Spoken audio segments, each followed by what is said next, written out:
Welcome back. Namibia, through NamRA, is hosting the Regional Steering Group and 30th Governing Council meetings. These gatherings are significant and serve as an important platform for customs administrators from the 24 member countries. They will discuss critical issues outlined in the regional strategy for 2022 to 2025. Joining us via Zoom with more detail is the Chief Strategic Communications and Support Engagement at NamRA, that is Mr. Yarukekuro Ndorokade. So good evening and thank you so much for joining us here on the Daily Roundup. Good evening and thank you for having me on the show.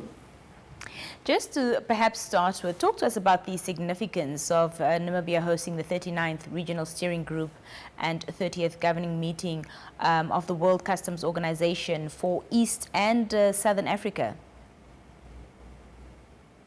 Well, maybe I should then start with the World Customs Organization. Now, the World Customs Organization is an organization of all member states, who are close to 200 member states, bodies that are related to customs activities. Now, you would know that customs activities relate to anything that is entering or leaving the country as it relates to products and the like. So it almost tells you that it's a global body where all member nations and significant nations of the world are members too. Now, this organization that has close to 200 members has 6 regional groups.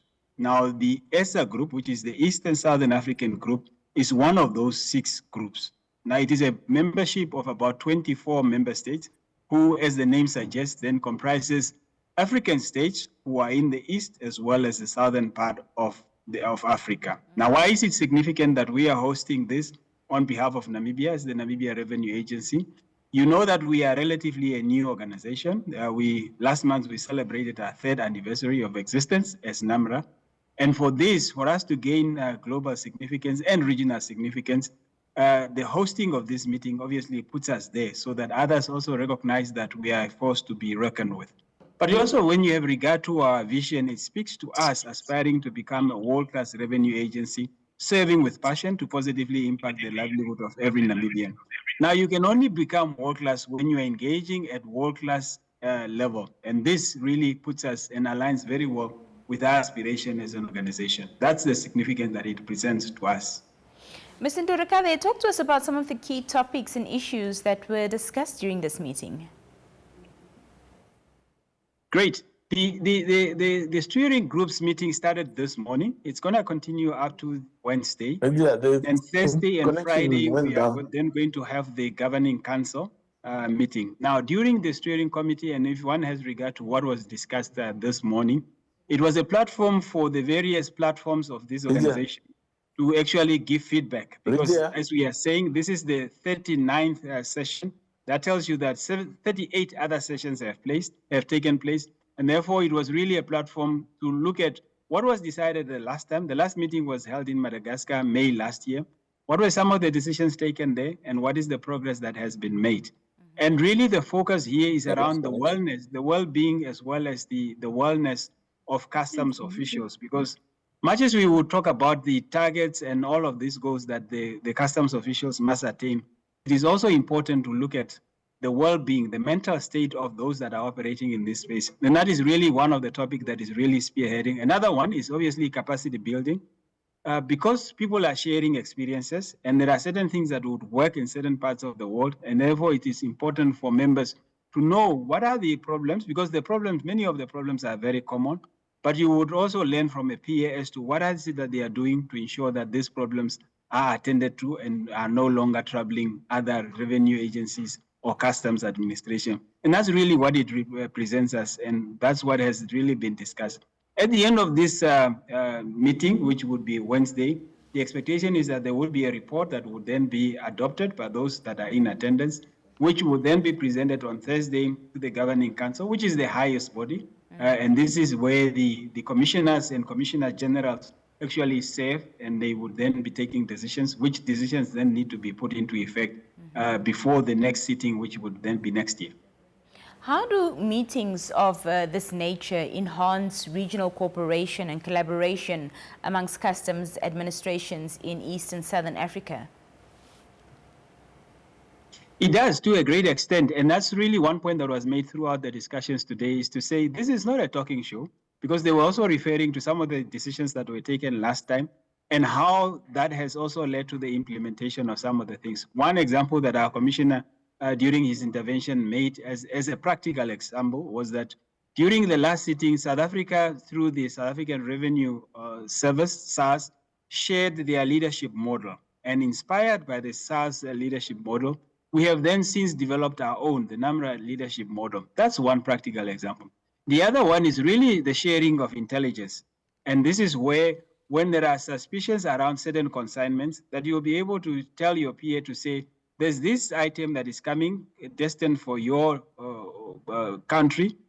Please have regard to this. Look at this, do thorough inspections to ensure that it does not escape your scrutiny as customs officials. And we have seen a lot of that happening.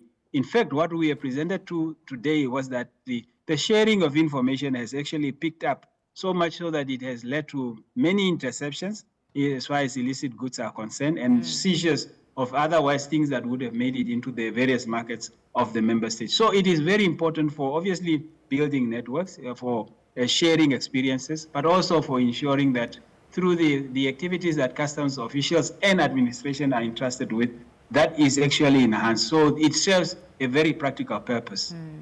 Talk to us a little bit about some of the major challenges that are faced by customs administrations in the region, and how these meetings, address some of them. One of the things that has come out is obviously, like I said, a central theme. Many of the discussions were really around the well-being of customs officials.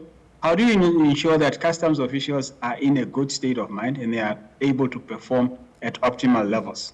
But also, how do you ensure that those that want to bring in illicit goods do not do so by manipulating your customs officials and by offering them bribes and all kinds of temptations? So those are the things that are being discussed to ensure that there are common approaches and there are mitigations that could be employed by the various member states in ensuring that they are able to overcome that. Because it's the entrance of illicit goods that really challenges almost all customs administrations across the world to ensure that things that are supposed to come in are actually the only things that are coming through. And other common things would be misclassifications of goods. When people are importing these products and they know what is the name and the code to be used, when they see that it's a product that is likely to attract a higher duty, they would then classify it as a product that it is not. So misclassification, undervaluation, which is a process where you tell what is the value of the good that you want to bring in, are some of the things that seem to be challenging customs officials around the world, as well as the application of the rules of origin. That is key because it determines, based on where the product originates from, the levies to be attached could also be a factor of that. And when people see that if I use this as the place of origin, it might, because there's no agreement between that country of origin and the country where you want to, this product is destined for, it might attract heavy or greater duties. Then there's also a manipulation around the rules of origin. So those are some of the common challenges that you are picking up from the room as the discussions are unfolding. Capacity building also remains a major issue, where the countries are discussing to say, if there are opportunities for exposure to staff members, how does one seize those opportunities? And what is the return on investment that you expect from somebody that has gone undergone training, so that whatever knowledge is imparted on them does not remain with them, but is shared with the entire staff complement? So those are some of the things taken from the first day that the various member states were actually sharing, and the experiences and some of the recommendations that were shared as to how members could actually seize the opportunity that avails and ensure that they improve the capacity of the officials, but also improve the processes and the systems that they use in ensuring that only the authorized goods are actually supposed to pass and able to pass through our various borders. Mr. Ndorokare, that's all the time we have this evening, but thank you so much for your time and thank you for joining us. So all the best for the rest of the week meetings. Thank you so much. We thank you for the opportunity granted to us, but we also ask on the Namibian public to actually follow, because this actually impacts what we allow in terms of goods to be allowed and the processes that these goods that are coming into the country are subjected to. So thank you. We relish the opportunity and wish you a great evening. That was Mr. Yaruke Kurondorokave, the Chief Strategic Communication and Support Engagement from NamRA, speaking to us there. We'll be right back after.